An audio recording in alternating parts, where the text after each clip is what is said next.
sommes encore dans la joie de nous retrouver aujourd'hui autour du nom puissant de notre Seigneur Jésus-Christ. Toujours dans le premier module, Jésus-Christ, le roi que j'adore. Et depuis la dernière leçon, on a commencé un autre chapitre, Jésus-Christ, le bon berger. Et le bon berger, on a commencé à comprendre ce qu'il est. Mais avant de comprendre ce qu'il est, nous devions d'abord nous identifier nous-mêmes en tant que brebis. Je vais faire le résumé parce qu'il y avait quelqu'un qui était là la fois passée, le frère Emma. Il s'avance pour nous faire un petit résumé en 2 minutes. Je sais compter les minutes. En 2 minutes, il va me donner le petit résumé de ce qu'on s'est dit la fois passée. Bonjour. La fois passée, nous avons commencé avec le point Jésus-Christ, le bon berger. On l'a annoncé en disant que Jéhovah Ra, l'Éternel, le bon berger. Et la fois passée, nous avons vu que Jésus n'est pas seulement le berger, mais le bon berger. Cela prouve qu'il y a de faux bergers. Nous avons aussi vu le profil de la brebis. Là, nous avons vu 4 points, si je ne m'abuse pas. Il y avait la brebis est la plus faible, la plus fragile. Nous avons vu qu'elle manque toutes les formes pour se défendre. Elle n'a pas de cornes pour se défendre ou pour attaquer. Elle n'a pas assez de force dans ses pattes pour courir. Elle n'a pas aussi une voix si forte pour bêler lorsqu'il y a un danger. Et les prédateurs qui viennent pour l'attaquer n'ont pas à faire trop d'efforts. Déjà, elle est à leur merci et il lui faut un berger. Nous avons aussi vu notre nature en tant qu'homme brebis. Nous avons dit que l'homme est de nature grégaire. Il est habitué à vivre en groupe. Et dans ce groupe, il y a toujours un chef qui est le berger. Et nous avons identifié Jésus comme étant notre berger. Il nous protège, il nous soutient.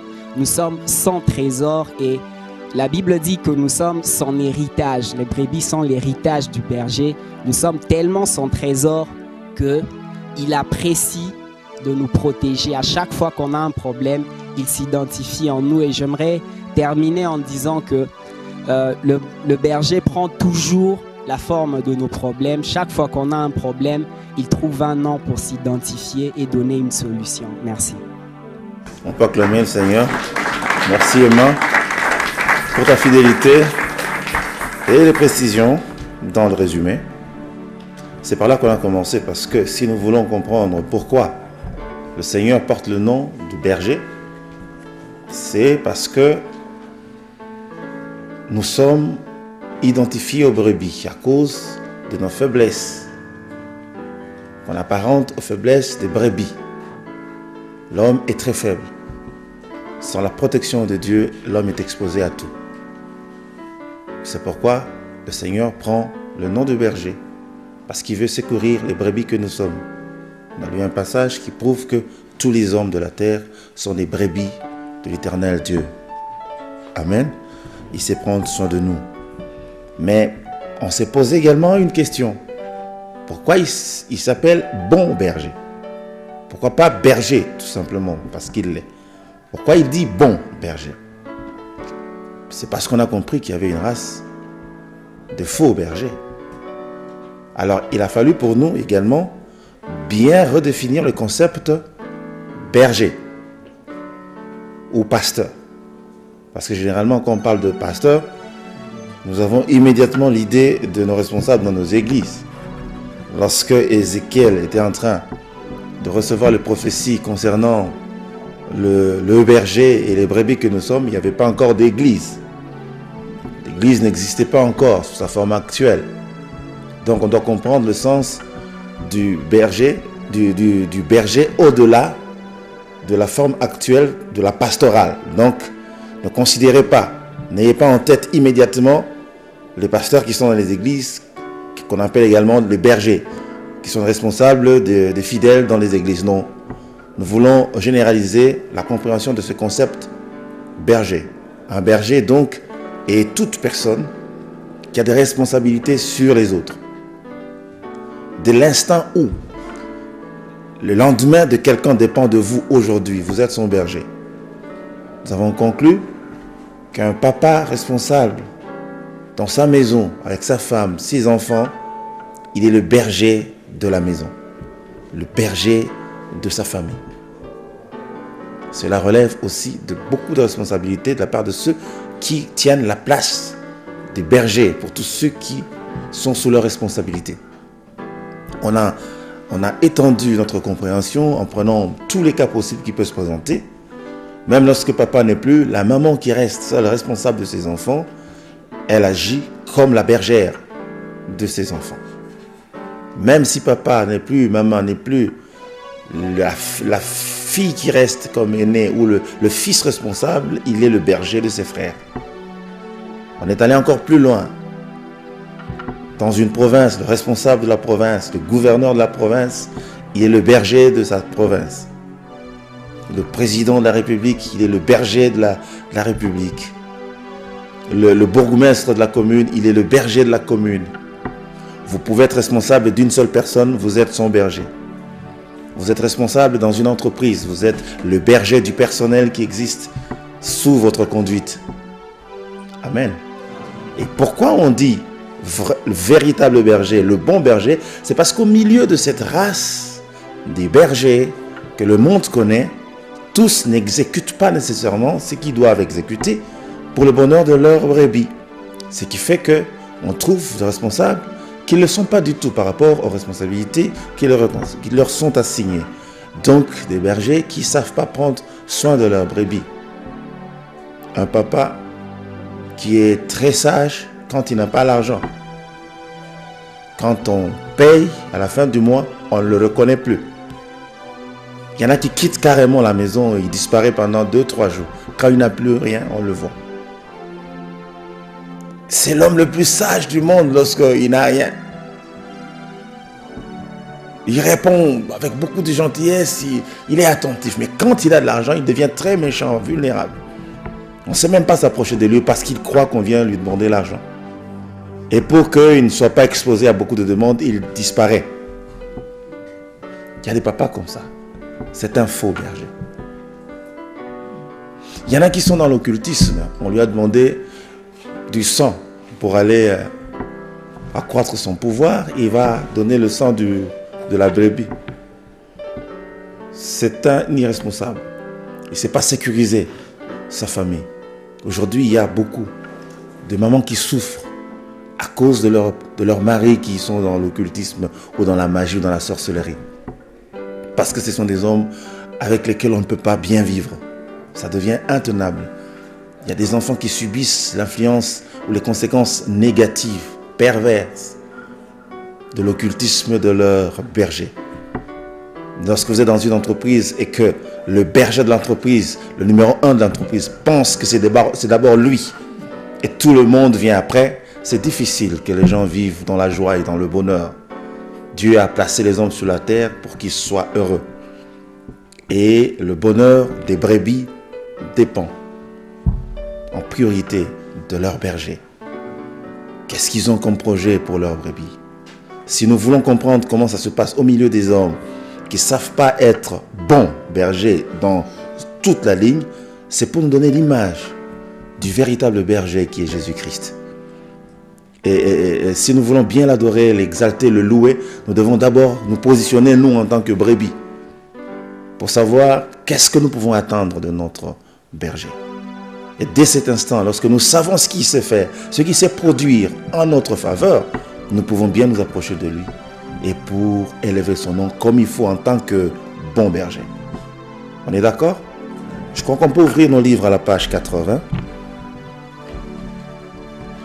Allons commencer la première lecture. Tout dernier paragraphe de la page 80. Le bonheur d'une brebis dépend de son berger. Et pourtant, beaucoup de brebis sont malheureux à cause de leur berger. Le monde est pollué par le vent de l'ingratitude et de la trahison. Les cris des opprimés qui pleurent n'affectent plus la conscience des responsables investis, pourtant du pouvoir de conduire les autres. Voilà, c'est le cri, c'est le pleur.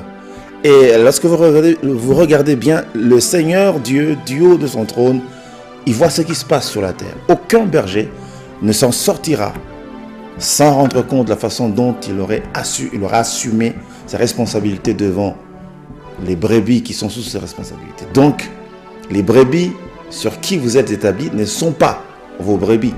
Ce sont les brebis du Seigneur. Vous n'avez que la responsabilité de les aider à s'épanouir, de les aider à vivre heureux, de les aider à expérimenter le bonheur et la grâce. Lorsque le berger est bon, le bonheur et la grâce accompagnent les brebis. Sinon, vous aurez l'impression que la vie, c'est un assemblage maléfique des cris, de douleur. Si le berger n'est pas responsable, les brebis souffrent. C'est ce que nous sommes en train de dire ici. Tout ça pour nous faire comprendre comment nous devons nous attacher à notre berger, qui est au-dessus de tout. Le véritable berger qui sait comprendre la peine qu'il y a dans le cœur du brebis et qui sait à un moment donné venir à la rescousse pour soutenir et apporter ce qu'il faut aux brebis que nous sommes. On continue la lecture. Quand on n'assume pas correctement ses prérogatives de responsable et qu'on prive des ayants droit de leur dû, on appartient à la race des fous. C'est comme ça qu'on reconnaît les faux bergers. J'aimerais dire à tous ceux qui me suivent, faisons un effort pour être des vrais bergers, de bons bergers, des bergers responsables. On ne peut pas vous établir sur une personne, petite soit-elle, sans qu'un jour vous rendiez compte de sa vie. Lorsque quelqu'un dépend entièrement de vous, tout ce qui lui arrive repose sur vous. Vous répondez sur sa vie. Donc je voudrais que nous puissions savoir qu'il ne suffit pas de courir pour avoir des responsabilités. Il ne suffit pas de se précipiter, de bousculer tout le monde pour être responsable. Une fois que vous êtes établi responsable, vous avez un compte à rendre. Il ne faut pas vous marier parce que vous voulez vous marier. Vous devez prendre soin de votre épouse et respecter votre épouse. Sinon, vous rendrez compte de la façon dont vous l'aurez traitée.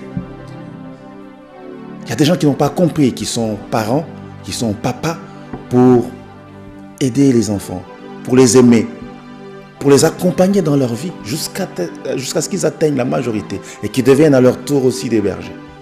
Mais tant qu'ils sont encore des brebis sous votre responsabilité, vous répondrez de leur vie. N'est-ce pas?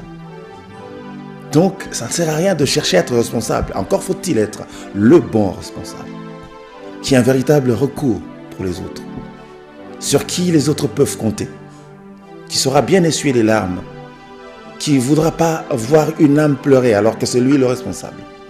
Le bon berger, il prend la place aussi des brebis. Il pleure avec ceux qui pleurent. Il souffre avec ceux qui souffrent. Il prête sa main pour soutenir le faible qui sont sous sa responsabilité. Donc, être un berger ne suffit pas. Il faut être comme le maître, un bon berger. Il ne faut pas taper vos petits frères parce que vous êtes nés avant eux. Non, il faut les aimer. Il faut bien les encadrer. C'est ça le sens de responsabilité.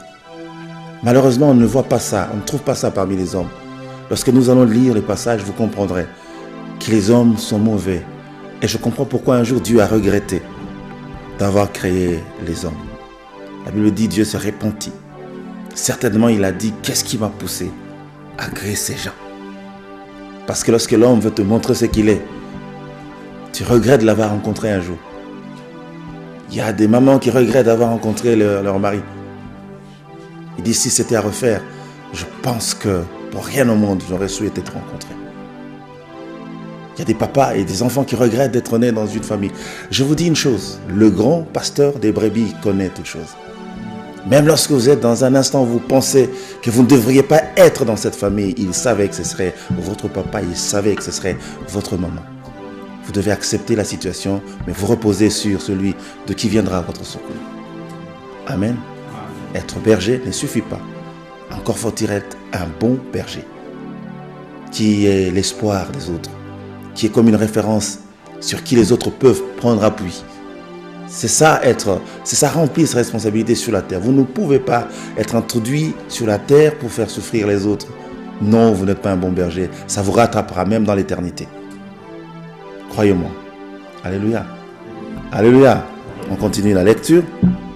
Quand on envoie promener ceux qui crient au secours et qui ont besoin d'aide. Quand on envoie promener ceux qui crient au secours et qui ont besoin d'aide et de soutien, quand on les renvoie alors qu'on peut les aider, quand on les renvoie alors qu'on peut les aider, on appartient à la race de faux. on appartient à la race des faux.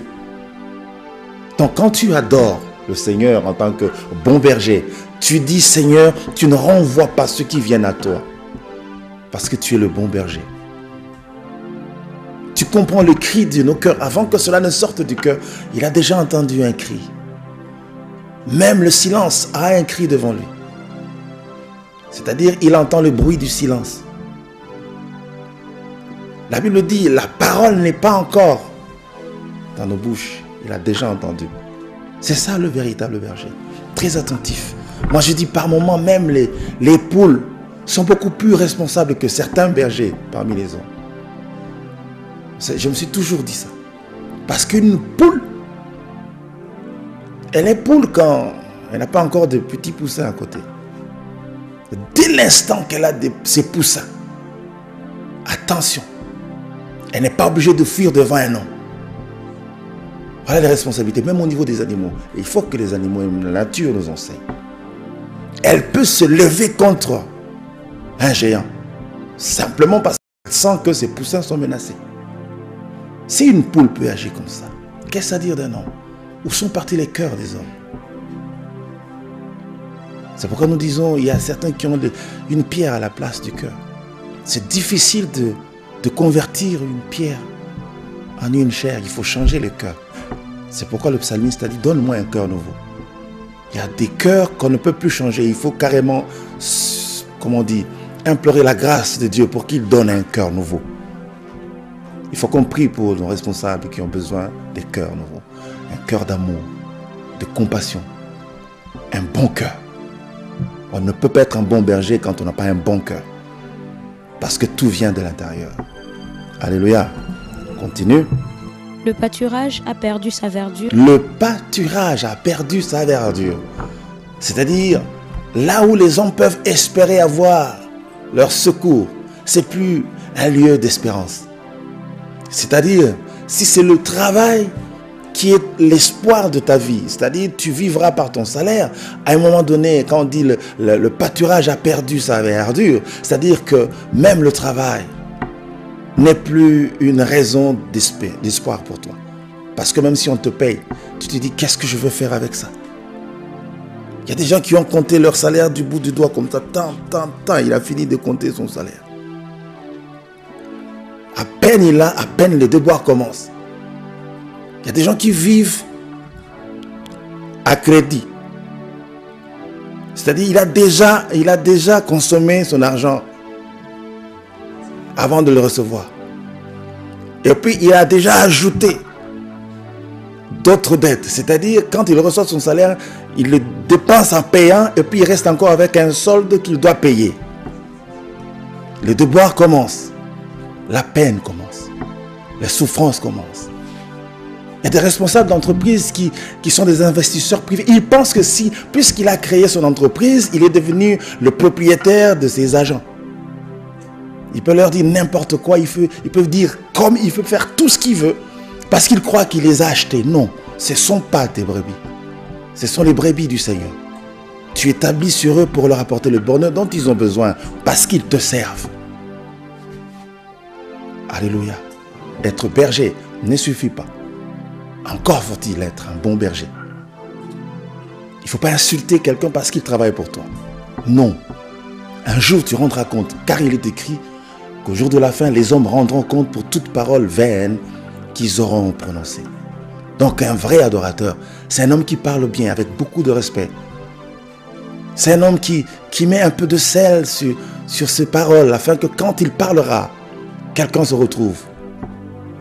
Alléluia. Être berger. Non, nous avons une référence, Jésus-Christ. C'est pourquoi tout ce que nous devons faire sur la terre doit avoir une résonance dans l'éternité. Et cette résonance doit être positive. Alléluia. On continue la lecture. Ils ont piétiné dans l'eau destinée aux brebis. Ils ont piétiné dans l'eau destinée aux brebis qui n'ont plus à boire. C'est à eux. Mais on ne sait plus prendre ça parce qu'ils ont sali. Les brebis sont exposées. Plus de pâturage, plus de sources paisibles d'eau. pour étancher leur soif. La vie devient une adversité. Il y en a qui regrettent d'être nés un jour. Non. Il y a encore un espoir pour ceux qui pensent que le bon berger existe. Alléluia. On peut y aller? Le bonheur devient un rêve lointain. Un rêve lointain. Presque irréalisable. Presque irréalisable. La grâce semble étouffée par les déceptions et leurs effets s'éteignent. S'éteignent. Voilà pourquoi, voilà comment les souffrances peuvent exposer les brebis à tous les dangers possibles. Parce qu'il y a un grand danger qui guette les brebis. Souvenez-vous de ce qu'on s'est dit la fois passée. Les prédateurs, c'est-à-dire les animaux féroces, sauvages, qui mangent les brebis, ne vont jamais loin de la bergerie. Ils sont toujours aux aguets. Ils ont ce qu'on appelle la patience de prédateur. Il sait camper. C'est armé de patience. Il sait attendre patiemment jusqu'à ce que une brebis fragile soit à sa portée. À ce moment-là, il n'y a plus d'excuses. C'est-à-dire qu'il peut accepter de rester affamé pendant toute une journée parce qu'il sait que quelque part avant la fin de la journée, il peut tomber sur une brebis fragile. Écoutez, lorsque vous ne savez pas prendre en charge ceux sur qui vous êtes établis, vous les exposez à tout vent. Alléluia. Ne croyez pas que tous les enfants qui sont allés dans la rue sont nés dans la rue. Non. Parfois, les conditions difficiles à la maison, par instinct de conservation, quelqu'un peut se lever pour dire « je ne veux pas sombrer. Si je reste ici, je mourrai. Je préfère aller me débrouiller ailleurs. » Vous remontez le fil, vous retrouvez un berger irresponsable. Et lorsque vous voulez comprendre pourquoi ce berger est irresponsable, il a aussi un berger. Si c'est un fonctionnaire, il a aussi un berger qui est l'État. Vous remontez le fil, vous trouvez que l'État n'a pas rempli sa responsabilité. Donc, ce sont des responsabilités partagées. Quelque part, nous devons comprendre tout ce qui arrive. Dans la plupart des situations qui arrivent aux hommes sont les fruits de l'irresponsabilité de leur berger. Donc, nous devons comprendre si parmi les hommes, il y a des bergers qui sont irresponsables, notre berger n'a jamais été irresponsable. Donc, quand tu adores Jésus comme le bon berger, dis-lui, Seigneur, tu connais mes peines, tu connais mes souffrances et tu as une réponse à toutes mes préoccupations. Dis-lui, quelle que soit la longueur de la nuit, je sais, Seigneur, tu t'appelles du nom du soleil qui se lève dans ma vie pour apporter le réconfort qu'il faut, le soutien dont j'ai besoin. C'est malubawana. Tu as besoin d'adoration thématique. C'est-à-dire, on vient adorer le bon berger. Arme-toi. Prépare ton cœur à déverser sur lui ces paroles qui démontrent effectivement qu'il est le bon berger. Il aime ça. Quand vous lui apportez les mots qui prouvent qu'il est le bon berger, il le devient pour vous. C'est la puissance de la proclamation. Proclame bien le bon berger. Il va te conduire dans les verts pâturages. Proclame bien le bon berger. Il t'amènera vers les eaux paisibles. Proclame bien le bon berger. Il activera le bonheur et la grâce tous les jours de votre vie. Alléluia. On peut continuer la lecture. Parce qu'ici, il y a un grand danger qui guette les brebis. Un grand danger qui porte le nom de la destruction, de la déviation et de la perdition. On peut le lire dans le premier livre de Pierre, au chapitre 5, le verset 8 seulement. Ne vous laissez pas distraire, soyez vigilants. Votre adversaire, le diable, rôde autour de vous comme un lion rugissant, cherchant quelqu'un à dévorer. Il cherche quelqu'un qui va le dévorer. Si vous restez dans la bergerie, il ne peut pas vous dévorer. C'est-à-dire lorsque le berger est responsable et qu'il sait bien garder ses brebis, le dévoreur n'aura pas l'occasion de dévorer une seule brebis. Donc tout dépend du berger et puis de ses responsabilités. Lorsqu'il sait assumer ses responsabilités, il gardera. Il dit, Père, j'ai gardé tout ce que tu m'as donné, sauf le fils de la perdition. Alléluia. C'est un rôle important, le rôle de gardien. C'est pourquoi il est le gardien de nos âmes. Il nous préserve du mal. La Bible parle ici du diable. C'est lui le grand prédateur. Quand on parle de lion qui tourne autour de la bergerie pour dévorer les brebis, on fait plutôt allusion au diable. Le lion rugissant. Le lion rugissant, c'est-à-dire il est très affamé, il est très fâché, il est en colère. Gare à toi, pauvre petite brebis, si tu t'égares. Or, l'égarement des brebis ne dépend pas nécessairement d'eux. C'est la responsabilité des bergers. Si le berger est responsable, il gardera ses brebis. Et lorsque vous observez l'attitude du diable, vous allez comprendre que notre vie de chaque jour est un grand traquenard ouvert. C'est-à-dire un grand piège qui est ouvert comme ça. N'abordez pas la vie sans Christ. Non, vous exposez. Vous êtes exposé à l'ennemi. N'abordez pas le lendemain sans Christ. Ne vous levez pas sans le bon berger. Vous n'irez pas loin. Le monde est un piège. Tout autour de vous, c'est de la désolation. N'allez pas sans Christ, je répète. Et vous qui nous suivez à la maison, si vous êtes sans Christ, croyez-moi, vous êtes à la merci du prédateur. Tout peut vous arriver, la nuit ou le jour. Le diable peut faire de vous ce qu'il veut. Un petit démon peut vous démanteler comme il veut. Parce que vous n'êtes pas à l'abri du Très-Haut. Écoutez ce qui est écrit dans ce livre. Observons l'attitude du diable. C'est d'abord le plus grand adversaire des chrétiens, l'ennemi juré des brebis. C'est depuis longtemps qu'il est notre ennemi, même quand tu ne le sais pas.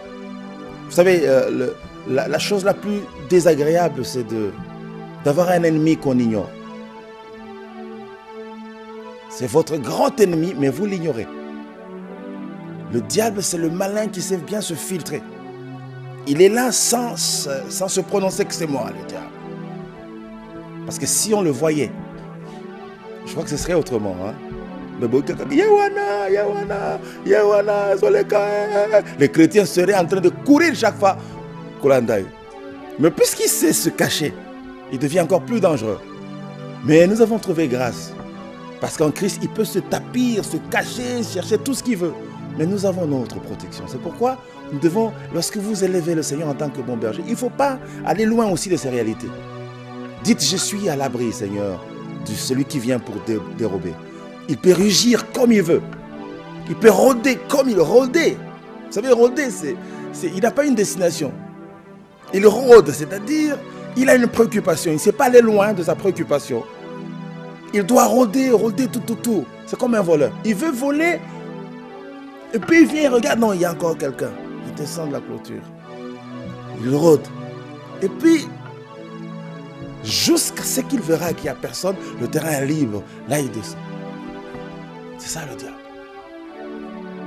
Ô berger, qui que vous soyez, où que vous soyez, il faut que la conscience de vos responsabilités monte dans votre cœur.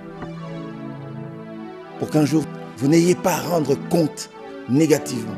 Parce qu'on vous dira, qu'est-ce que vous avez fait de toutes ces âmes que je vous ai données?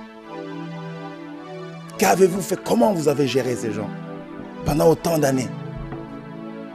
Comment vous avez géré la caisse de l'entreprise pour que les gens pleurent aujourd'hui? Aussi, Jésus était le PDG. Je pense que tous les employés seraient les hommes les plus heureux du monde. C'est pourquoi les PDG doivent être des chrétiens. Des gens qui ont en eux la marque du bon berger. Qui compatissent avec le bonheur. Ils sont là, ils sont à côté du berger, des brebis. Ils doivent savoir comment ça s'est passé. Comment tu es rentré, tu es bien arrivé. Ça va de l'autre côté, tu as eu ta prime. Il doit savoir, il doit se préoccuper. Ils ont un bon guerrier, mais ils ont la bon guerrier. Les gens commencent à se poser des questions. Il y a qui?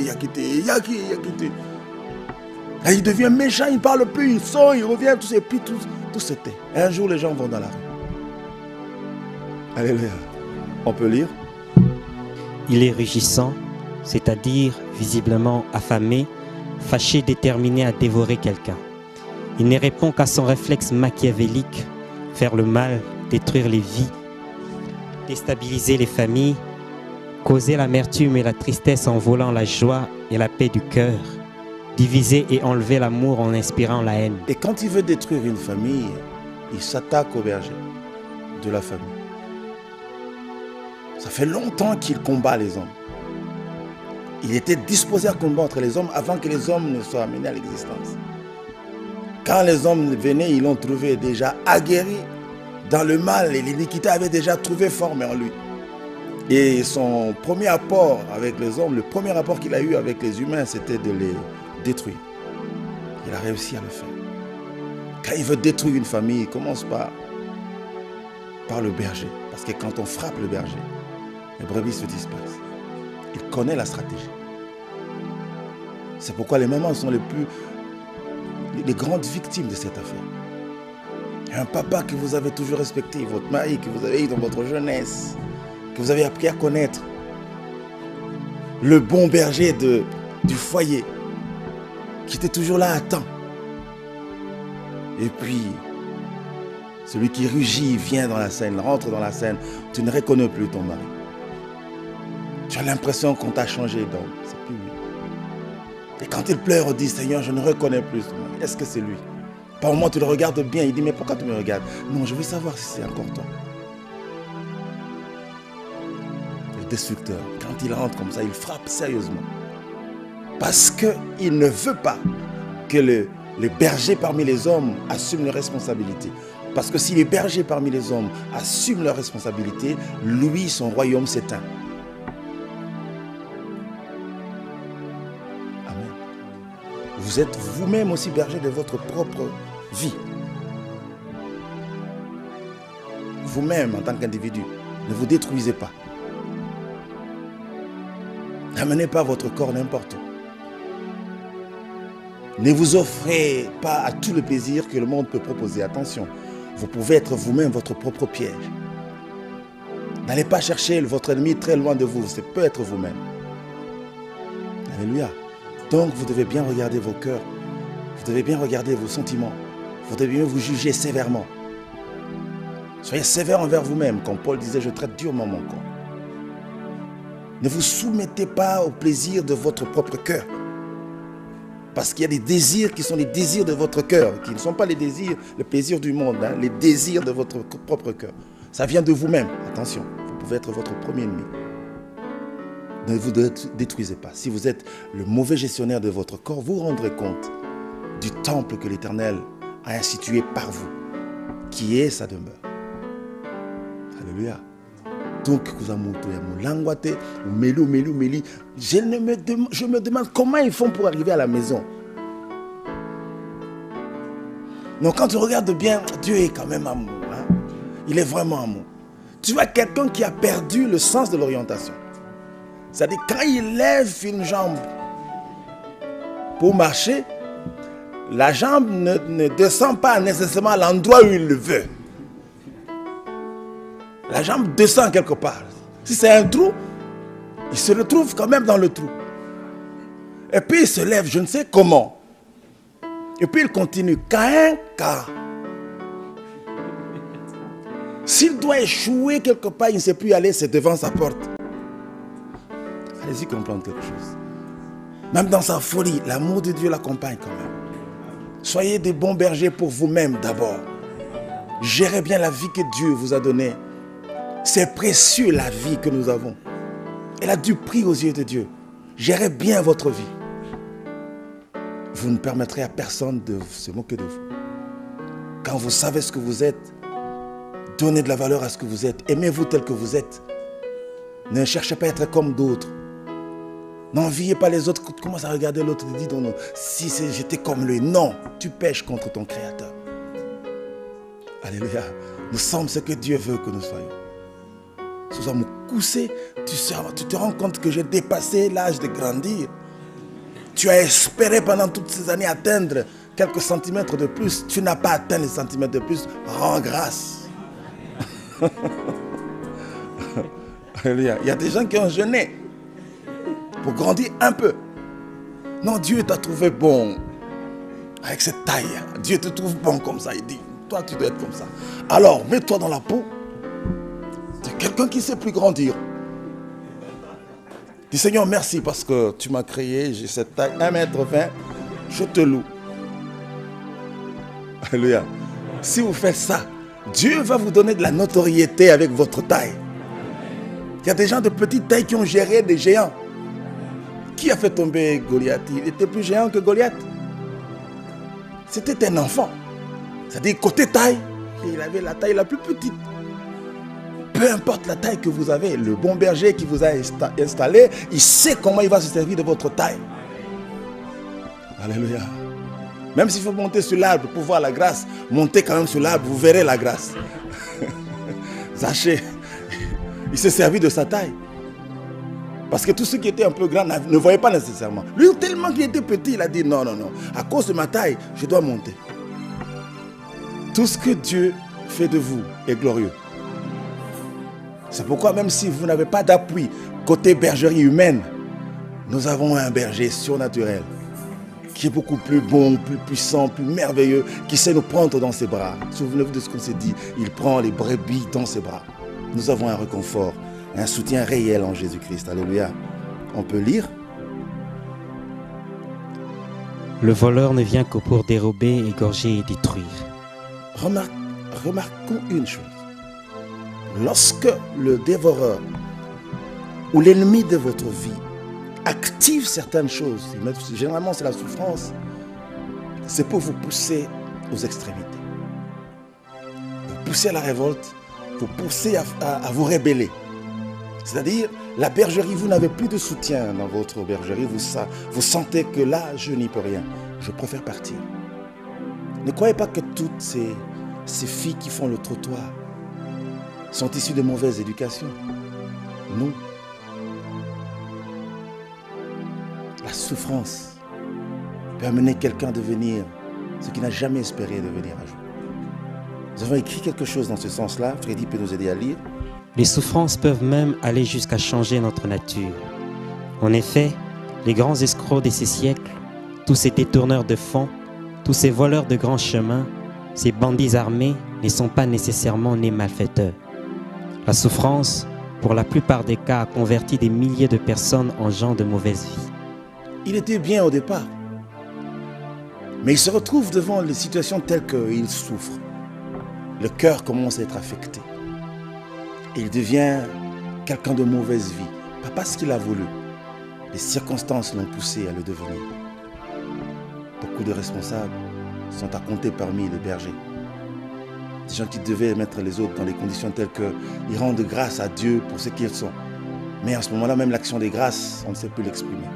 L'intensité de la souffrance peut même annihiler tout, ou bien éteindre la flamme de notre action des grâces. On peut continuer la lecture. La souffrance peut avoir des fâcheuses répercussions aussi sur le plan caractériel. Quelqu'un peut devenir mauvais à cause de la souffrance. Ça, c'est la responsabilité des bergers. Et Dieu, Dieu du ciel, il regarde ce qui se passe. Pas un seul point ne quitte devant ses yeux. Pas un seul geste posé n'échappe à son contrôle. Il regarde toutes choses. Et comme il sait faire chaque chose bonne en son temps, il y a toujours un temps où il laisse, où vous avez l'impression que personne ne vous contrôle, où vous avez l'impression que vous pouvez tout vous permettre. Il y a un temps pour tout. Où vous serez devant votre propre honte et votre propre opprobre. Vous comprendrez, vous allez regretter d'avoir été méchant. C'est sur qui vous deviez plutôt déverser beaucoup d'amour et beaucoup de compassion. On peut lire. Elle peut rendre un cœur insensible et provoquer un état intérieur désagréable qui rend insupportable. Voyez-vous, quelqu'un qu'on ne sait plus supporter, pas assis. Il n'a pas eu ce qu'il a cherché. On lui a privé de ses droits. Il s'est révolté. Ça crée de la jalousie. Le Seigneur a du travail. Il a trouvé du travail au milieu des hommes. Et parmi les premières œuvres qu'il a réalisées, c'est le travail de berger. Après la bonne nouvelle, c'est le travail de berger. L'Esprit du Seigneur, l'Éternel, est sur moi, il m'a oint pour apporter les bonnes nouvelles aux malheureux. Mais pour réparer ceux qui ont les cœurs brisés. Ça, c'est le travail du berger. C'est-à-dire soigner les plaies de nos cœurs, les blessures de nos cœurs. C'est ce qu'on a vu la fois passée, lorsque le berger trouve sa brebis égarée. Il les trouve dans quel état? Tous nous étions perdus, n'est-ce pas? Avant que le Sauveur n'arrive, nous étions tous perdus, des brebis égarées. Mais lorsqu'il vient, le premier réflexe qu'il prend dans ses bras, il les met dans son sein, il commence à l'essuyer, à le consoler. La Bible parle de consoler les affligés. Les afflictions viennent de tous les coups que nous subissons dans la vie. Là où vous étiez sûr que ça, c'est mon repos. C'est là que comment on dit, le combat commence. Il y a des gens en qui vous aviez espéré, mais qui vous ont étonné, qui vous ont surpris. Et des blessures ont commencé. Beaucoup d'afflictions. Et quand le bon berger vient, il apporte consolation. Il répare les cœurs brisés. Il apporte la consolation à tous les affligés. Le premier réflexe du bon berger de Jésus-Christ, c'était ce réflexe de berger. Parce qu'il y avait beaucoup de destruction dans le camp de son peuple. On peut lire. Quand nous ne faisons pas une bonne gestion de ces moments de dures épreuves, nous pouvons fatalement tomber dans le piège ouvert du dévoreur. C'est pourquoi des filles, pourtant d'assez bonne éducation, se sont retrouvées dans le trottoir, totalement versées dans la débauche à cause de ces souffrances. Telles sont les retombées, souvent irrémédiables, que les faux bergers peuvent causer dans les cœurs des brebis. Une véritable destruction qui nécessite un profond travail de délivrance et de restauration. Le diable est très récupérateur de toutes ces délicatesses, de ces dégâts mal ou carrément non soignés, de ces déceptions qui conduisent à la haine et rendent vulnérables ces nombreux cœurs affectés. Il sait comment manipuler cette fragilité humaine et maintenir une âme dans la désolation. Il est récupérateur de toutes ces situations désagréables. Lorsqu'il sent que maintenant la destruction est entrée, le cœur n'y peut plus, la personne ne tient plus, il vient récupérer la situation pour enfoncer le clou de la désolation. Vous êtes responsable de beaucoup de choses, les bergers. Il y a des personnes qui ont commencé à pleurer et que rien ni personne ne peut arrêter leurs pleurs, simplement parce que vous l'avez mis dans cet état. Il faut faire très attention, mes frères. Vous êtes responsable, vous devez encadrer, faites-le avec votre cœur. Faites du bien. J'ai voulu qu'on traîne un peu sur cet aspect des bergers comptés parmi les hommes, pour que nous puissions donner un sens véritable et donner de la valeur au véritable berger qui est notre Seigneur. Parce que quand il intervient, c'est toujours différemment de la façon dont les hommes interviennent. Il faut que ceux qui vous sont soumis vous respectent, vous aiment. Il faut qu'à un moment donné, ils se retrouvent en vous, que vous soyez leur appui, leur réconfort. Parce que ce n'est pas pour rien que Dieu établit les hommes sur les autres. C'est pour faire ce que lui-même pouvait faire. Alléluia. C'est pourquoi, lorsque un enfant n'a plus de père, il dit il est le père des orphelins. C'est-à-dire, si vous êtes vivant en tant que papa, faites ce que Christ pouvait faire. Alléluia. C'est pourquoi tous les bergers du monde trouvent leur provision en Christ. Seigneur, tu m'as laissé, je suis resté avec ces enfants. Comment ferais-je pour les nourrir? Le père des orphelins écoutera la voix de cette veuve, lui apportera la provision nécessaire. Vous ne saurez jamais justifier ce que vous avez fait pour que, tout en étant veuve, vous ameniez vos enfants jusqu'à terminer les études universitaires, être des grands responsables aujourd'hui. La main du bon berger était derrière vous. Alléluia. Parce que le Seigneur veut que nous agissions comme il aurait agi lui à notre place. C'est pourquoi quand rien ne va et qu'il regarde au milieu de sa génération, il trouve que rien ne va, il descend toujours lui-même. Lorsqu'il était question de salut, il a vu le salut ne pas venir, il a pris les grandes résolutions. Il est descendu lui-même. Il y a des choses que Dieu ne peut faire que lui-même. Si les bergers ne savent pas s'en sortir, il vient comme un véritable berger. C'est pourquoi lorsque vous avez subi l'influence négative des faux bergers, lorsque le véritable berger vient, c'est d'abord avec la consolation qu'il nous apporte. Tu as consolé mon cœur, Seigneur. Pleure devant sa face. Dis-lui comment il a consolé ton cœur qui a saigné pendant longtemps. Parce qu'il n'abandonne jamais ceux qui crient vers lui. Il est le véritable berger. Nous n'avons plus de raison de pleurer indéfiniment. Parce qu'il est là pour nous. Alléluia. Nous avons donc une bonne nouvelle à porter. La bonne nouvelle, c'est ce que nous avons écrit à la page 84.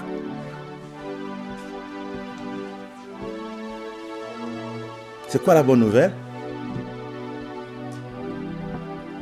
Nous avons un bon berger qui s'appelle Jésus-Christ. Et lorsque vous lisez le passage qui suit, lisez et observez les paroles, les propos, les termes que le Seigneur utilise lui-même avant de prendre la résolution de descendre, s'occuper lui-même de ses brebis. Il a fait un constat qu'il n'est pas très heureux, malheureusement, pour les bergers de cette génération. Un constat désagréable. Parce que Dieu n'aime pas la souffrance d'un homme. Non, il n'aime pas cette souffrance exagérée. C'est pourquoi il dit, il y a un temps pour tout, il y a un temps pour pleurer. Si votre temps de pleurs continue, il est temps que le Seigneur arrête ce moment parce que c'est trop. Parce qu'il sait que vous ne pouvez pas supporter au-delà des limites du supportable. Vous êtes homme.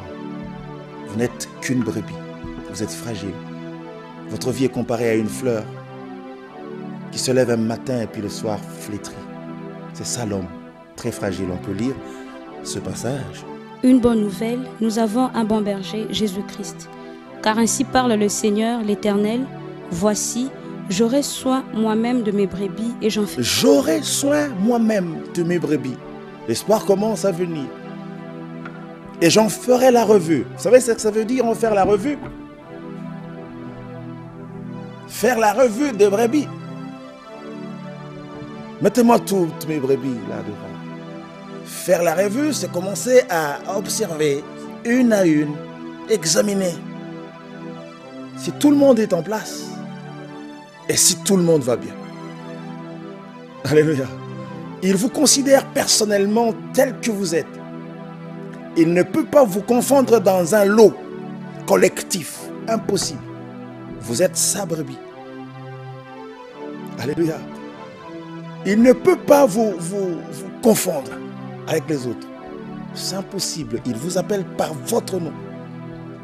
Il t'appelle par ton nom. C'est ça un berger. Il connaît bien ses brebis. Il sait que celui-là, il peut donner la genèse de tout le troupeau. Alors lui, en tout cas, il est venu dans des conditions assez difficiles. Il était très, très délicat quand il naissait. Là, il le prend, il est en train d'expliquer la genèse de la brebis. Aujourd'hui, il est encore fort. Allez, allez, démontre-nous que tu es fort. Allez, tu vois la brebis. Pour démontrer qu'il est fort, il le connaît. Il le connaît personnellement. Le Seigneur te connaît personnellement. Alléluia. On peut lire ce passage. Comme un pasteur inspecte son troupeau quand il est au milieu de ses brebis éparses, ainsi je ferai la revue de mes brebis et je le recueillerai de tous les lieux où elles ont été dispersées au jour des nuages et de l'obscurité. Au jour des nuages et de l'obscurité. Il dit comme un pasteur fait la revue. Quand il dit comme un pasteur, il considère les bergers de cette génération. C'est-à-dire les bergers qui amènent les troupeaux dans le pâturage. À un moment donné, il s'arrête, il inspecte. Il commence à contrôler si tout le monde est là, si le nombre est au complet. Il dit exactement comme il fait, je descendrai moi-même. Et quand lui il descend pour le faire, c'est toujours avec une note de perfection. Il fait toujours à la perfection, il sait le faire. Donc si vous avez un berger parmi les hommes, croyez-moi, vous avez aussi le bon berger qui peut à un moment donné contredire le berger que tu as en face s'il ne sait pas faire les choses comme il se le doit.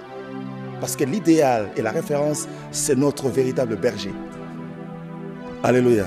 On peut continuer la lecture. Je le ferai paître dans un bon pâturage. Je le ferai paître dans un bon pâturage. Peut-être qu'on ne vous amène pas dans le bon pâturage. Peut-être que vous n'avez pas un bon salaire. Quand le bon berger interviendra, il vous donnera un bon salaire. Parce qu'il sait que vous devez vivre et prendre la responsabilité de ceux qui sont sous votre charge. Congo devient chrétien au nom de Jésus. Congo devient chrétien au nom de Jésus. Congo devient chrétien au nom de Jésus. Vous allez me dire, mais il y a beaucoup de chrétiens au Congo. Je ne parle pas des chrétiens au Congo, je parle de l'État congolais. Devient chrétien. On peut continuer la lecture. Et leur demeure sera sur les montagnes élevées d'Israël. Là se reposeront dans un agréable asile et elles auront de gras pâturages sur les montagnes d'Israël. C'est moi qui ferai paître mes brebis. C'est moi qui ferai paître mes brebis. Une phrase qui semble petite, courte, mais puissante. Tu as promis de me paître toi-même. Alléluia. Prends cette phrase pour toi. Marche avec ce verset dans ta vie. C'est toi qui as promis de me paître toi-même. C'est-à-dire, quelles que soient les conditions dans lesquelles je me trouve, ou je ne me retrouve pas, je me trouve sans me retrouver. Le bon berger vous fera paître lui-même.